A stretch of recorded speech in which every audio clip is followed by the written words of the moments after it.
In the GT categories for production-based cars, Corvette controls GT1 with 2 CR6s that use cellulosic E85 to propel General Motors into the era of green racing. Now, don't be fooled. Just because this is a 2-car team, there is no mercy on the racetrack. And you know, especially when he went offline there too, Marty, he probably picked up a lot of garbage on those tires. The tires are really hot right now. Quickly. The American Le Mans Series has really led the way in this green initiative, and that's why Corvette's proud to be part of that. As you know, we're a world leader in flex fuel vehicles at GM with over 2.5 million on the road. We wanted to undertake that challenge. We wanted to be the first manufacturer, and we want to be the first one to win it. So you can look to Corvette to be in the winner's circle one more time, only this time with the green challenge. A lot of teams looking forward to that. I think Doug needs to be a little more confident when he speaks of that. I mean, it really is, and there's so many things that are developed on the racetrack first, and I think all these teams really took the challenge, and so it should be fun to watch this year. Doug rapidly reaching rock star status. He really is. Oh, he reached rock star status a long time ago. There's Johnny O'Connell, leader in GT1. Getting close to pit stops, and Calvin, a little extra challenge for the teams on pit road this week. There really is, Bill. When you think of changes to a racetrack, by there's the 30 car. Of course, Excursion, look out! Traffic coming through.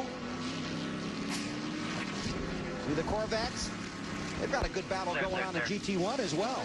Open racetrack in front of him, so he's going to try to put as much ground behind everybody. Look at everybody weaving their cars to get the heat in the tires. And you talked about the 7 car and Dumas raising his arm to show the caution, and actually those cars were put back behind him because they did pass him in the official's opinion after the caution had come out. Yeah, I noticed when he threw his hand up, he was trying to signal to the driver behind him that the caution was out, and that's when the other 2 guys went by. see those drivers weaving around, Wally, and I think what may be happening, they may have got some pickup. When you stay out during a caution on hot tires, there's these little balls of rubber that form on the outside of the racetrack. It's very easy to pick them up. You don't have the same amount of grip, so I think the drivers on this first lap or so are just trying to clean those tires off to get back to the proper contact patch. And Calvin, speaking of waving the 7 back by the period, and we said no mercy among the Corvette teams, right? You just said that, Bill. Here are both teams on pit road under this caution. First, the fueling. Drivers making a change. O'Connell in, Beretta in. Have to wait to put on the tires. Now, these are the only 2 cars in class, but they are teammates, and they say they race each other harder than they would race their worst enemy. And it's hard to believe sometimes when there's only 2 cars in this class, but watch this. This is coming off of pit road. Look at that. That is spectacular. And, you know, O'Connell is in a 3 car. And it's not quite over yet. Let's check with Calvin. Doug, I think that moment says it all about the competitive spirit between the 3 and the 4 team. Yeah, you know, it really makes you wonder why you need more than 2 cars in any given category. I think it really is a testament to how close these cars are, not only competing on the racetrack, but in the pit lane and leaving the pit lane. It was pretty exciting for everybody, I think. I know you've been doing interviews here for the last couple of minutes. I'm not sure if you're aware. We understand there may be a penalty to both cars, so there's a certain irony. They may have ran a red flag down there at the end. Oh, they both ran the red flag. The question becomes now as to which one gets to serve the penalty first, because that, in fact, would be the car that comes out leading. So the officials are trying to figure out who left pit lane first. I couldn't tell you because I couldn't see the line from up on my tower. It was too smoky. Great stuff, man. It was fun, wasn't it? Being told it'd be a 2-minute and 40-second penalty. And I'll tell you what, I don't know who's going to come out ahead, but... And here come the boys that did not play nicely with each other. They're going to serve the penalty together. Now, you know what that means? They're going to leave pit road together.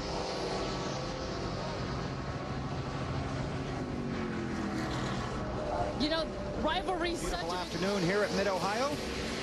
And here come the Corvettes after serving their penalty out of the penalty box. Nicely off of pit road in single file. And back into the race.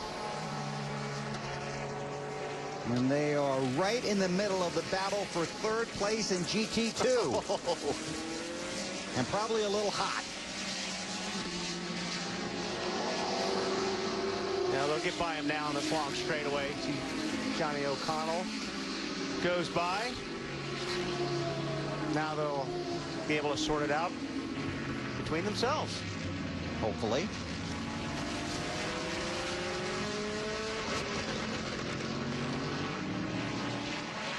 '87 Warner, the GT2 leader. Next guy's going to be perfect, and I think we've seen that play out here with Look at this. The Corvettes have been put back in the penalty box. And this shows you how serious race officials are trying to get their point across, that you must behave yourself on the racetrack. And in the case of these two on pit road, this is a 5-minute penalty for the teammates for taking unjustifiable risks. Although you see the difference this time is O'Connell is in the front spot. And I believe they got caught up in a little bit slower traffic, and Johnny was able to pass his teammate. Might be fun to watch those guys for the last couple of laps. Now here they are leaving pit road earlier. Now remember, these are teammates. Now watch the official. And the guys in race control didn't like that at all. So they say 3 minutes to go now. 3 minutes. 3 more minutes to go. There are a couple Corvettes back out on the track. There they are. After serving a couple of penalties each for a little rubbing is racing off a pit road. Did not cross the line. Race officials felt that way. And we'll see how these two play out the final portion of this race. Traffic ahead. See the Corvette.